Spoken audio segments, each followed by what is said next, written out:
TV7 Israel News is made possible thanks to your generous donations.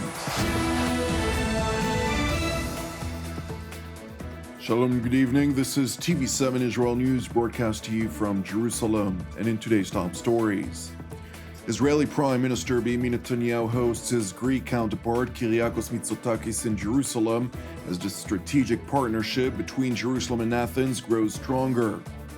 The Biden administration defends its decision to remove the Iranian-backed Houthi militia from its list of terror organizations.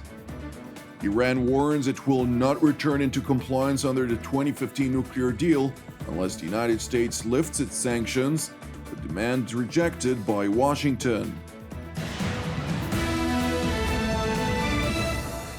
Israeli Prime Minister Benjamin Netanyahu welcomed his Greek counterpart Kyriakos Mitsotakis in Jerusalem, during which the two leaders oversaw via teleconference a signing ceremony at the Foreign Ministry in Jerusalem of a number of bilateral agreements, including mutual recognition of vaccination certificates for inoculated individuals who will be allowed to freely travel between both countries without requirements for quarantine or coronavirus tests.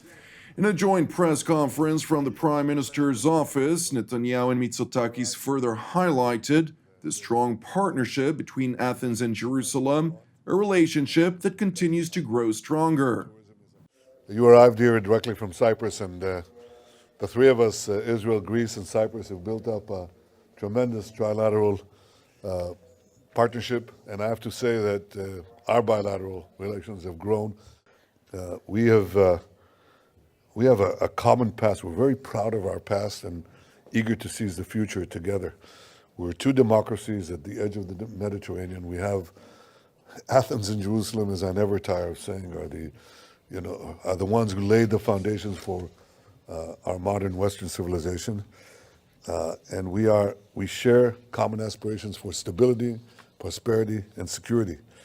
And our cooperation allows us to seize opportunities in energy. We discussed the EastMed pipelines with some innovative ideas that Prime Minister Mitsotakis brought. We're discussing how to augment tourism, as I told you, and how to better meet the challenges that to the security and health of our citizens, including discussing cooperation in COVID.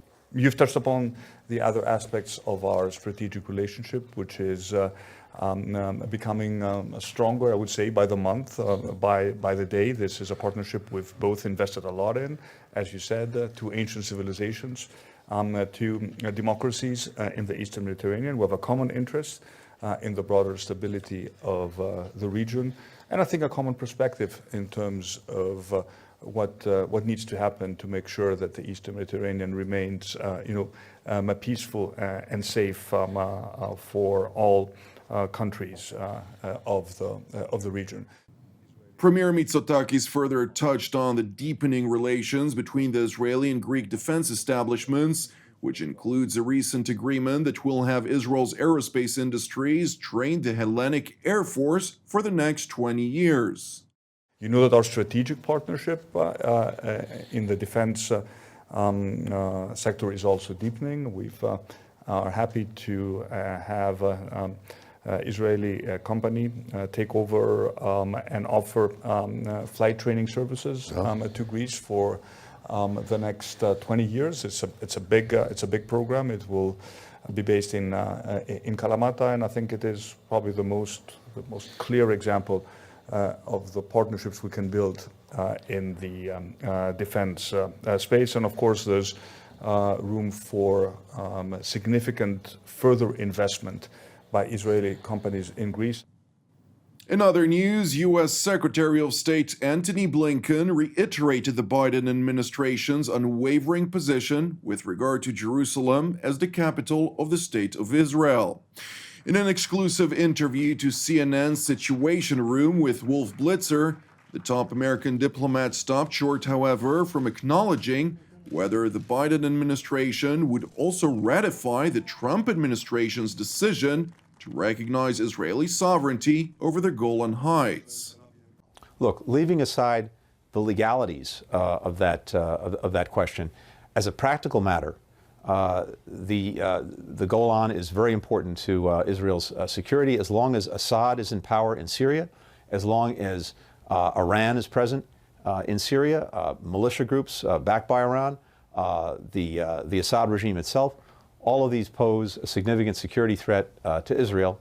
And as a practical matter, the control of the Golan in that situation, I think, remains of real importance to Israel's security.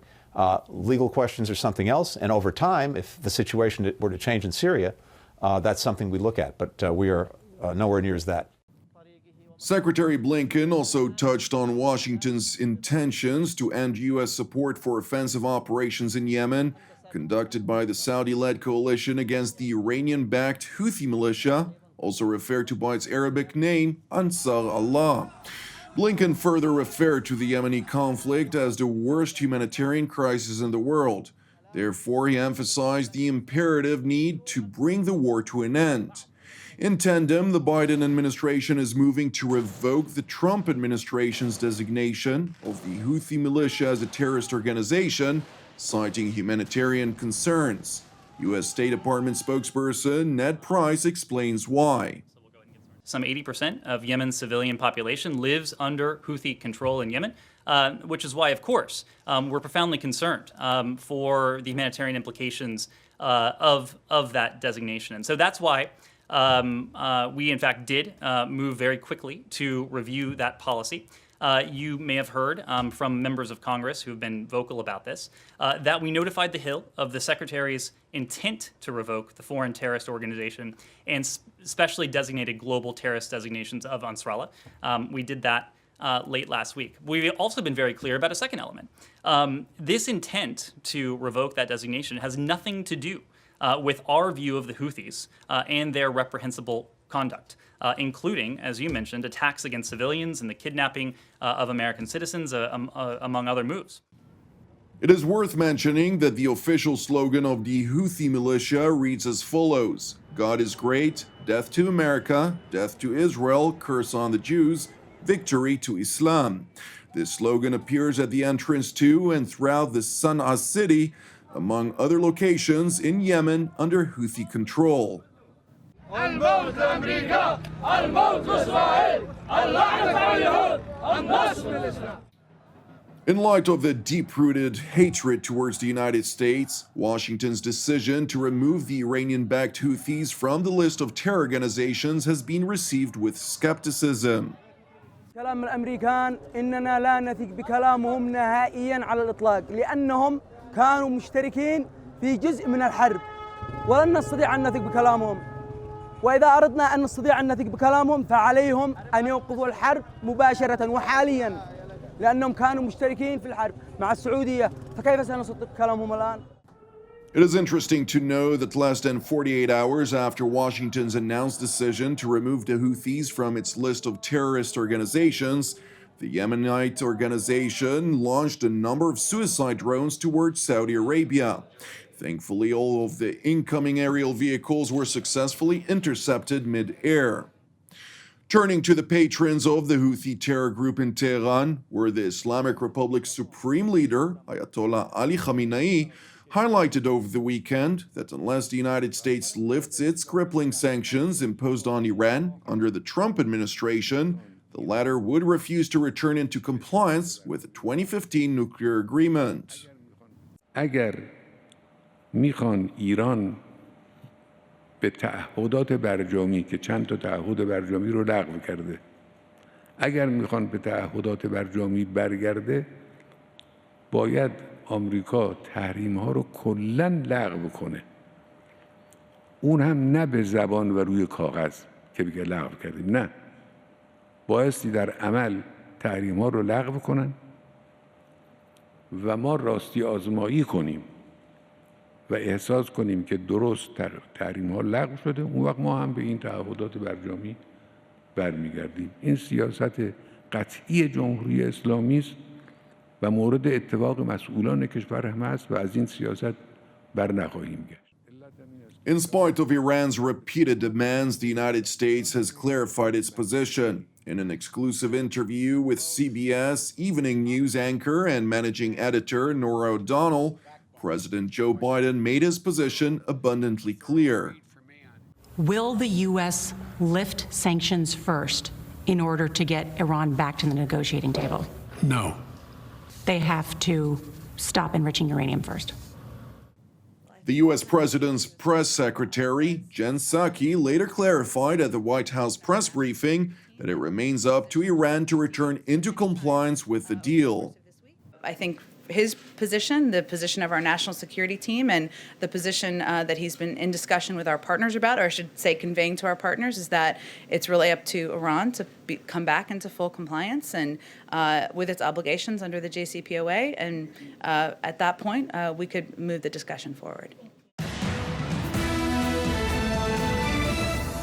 Thank you for watching us. As part of TV7 Israel's prayer initiative, I would like to encourage you today to join myself and the team here in Jerusalem to lift up Greece in prayer once again for its salvation and peace, alongside prayers for our persecuted brothers and sisters around the world, in addition to our ongoing prayers, of course, for the peace of Jerusalem, the salvation of Israel, and for all those who are impacted by the corona contagion and its numerous ramifications worldwide.